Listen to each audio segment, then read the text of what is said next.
అందరికీ నమస్కారం. పిఠాపురం గవర్నమెంట్ హాస్పిటల్లో మత మార్పులకి అడ్డాగా మారిపోతుందని చెప్పడానికి ఈ నిన్నటి ఉదాహరణ, ఈ రోజు ఉదాహరణ చూస్తున్నాం. ప్రతిరోజు కూడా కొంతమంది వ్యక్తులు వచ్చి వీకెండ్ స్టేజ్ లో ఉన్న అమాయక రోగుల్ని యేసు నమ్ముకోండి, మీకు స్వస్థత కలుగుతుంది, ప్రేరాలు రాసుకోండి, ప్రార్థన చేసుకోండి అని చెప్పి వాళ్ళని మభ్య పెడుతూ మాయమాటలు చెప్తున్నారు. ఇవన్నీ కూడా ప్రభుత్వ హాస్పిటల్లో చేయడం అనేది చట్ట వ్యతిరేకం, అలాగే చట్ట నిషేధం కూడా. ఇలాంటి వ్యక్తులు ఎవరన్నా వచ్చి అమాయకుల్ని మభ్య పెట్టినా, మతాలు మార్చినా, లేకపోతే వాళ్ళకి ఆయిల్ ప్రేరాలు రాసిన magic and drugs remedial act 1954 చాలా కఠినంగా ఉంటుంది.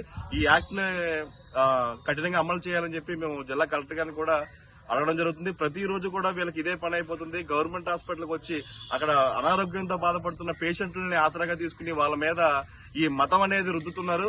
కాబట్టి కఠినంగా చర్యలు తీసుకోవాలని సూపరింటెండెంట్ గారికి కూడా మేము ఫిర్యాదు చేయడం జరిగింది.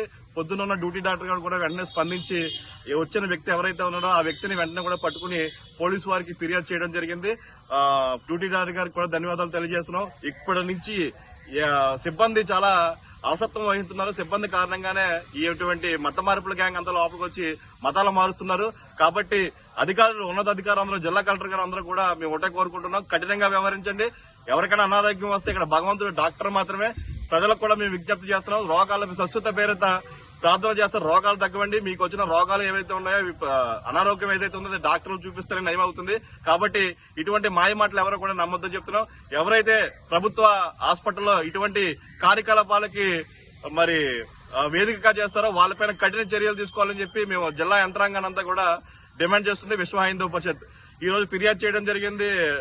డ్యూటీలో ఉన్న డాక్టర్ గారు వెంటనే ఆ వ్యక్తిని తీసుకుని పోలీస్ స్టేషన్ లో అప్పచెప్పడం జరిగింది. పోలీసు వారికి ఒకటే విజ్ఞప్తి, ఇలాంటి వారిని ఉపేక్షించొద్దు.